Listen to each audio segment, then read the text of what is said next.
আমাকে আপনাকে যদি কাউকে নিয়ে কোনো বিষয়ে ঈর্ষা করতেই হয়, আমি আপনি যেন অবশ্যই দুইটা বিষয় ঈর্ষা করি। সেই দুইটা বিষয় কি? রাসূল পাক হাদিসে পাকের মধ্যে ইরশাদ করেছেন, শুধুমাত্র বান্দা বান্দির জন্য দুইটা বিষয় ঈর্ষা করা জায়েজ।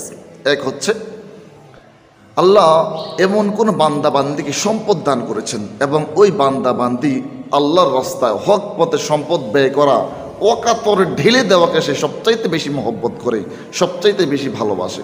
তাহলে ওই ব্যক্তিকে ঈর্ষা করা যাবে যে আল্লাহ আমাকে যদি সম্পদ দান করতেন, আল্লাহ আমিও তো তার মতো এভাবে অকাতরে হক পথে আপনার রাস্তা বিলিয়ে দিতাম। দুই নম্বর হচ্ছে আল্লাহ কোনো বান্দাকে হিকমত দিয়েছেন, আল্লাহ কোনো বান্দাকে ইলিম দান করেছেন, সে তার এই ইলিম দ্বারা, সে তার এই হিকমত দ্বারা সঠিক যেই ফয়সালা, সেই ফয়সালাটা করে মানুষের মধ্যে এবং সে তার নিজের ক্ষেত্রে, এবং সে তার এই হিকমত মানুষকে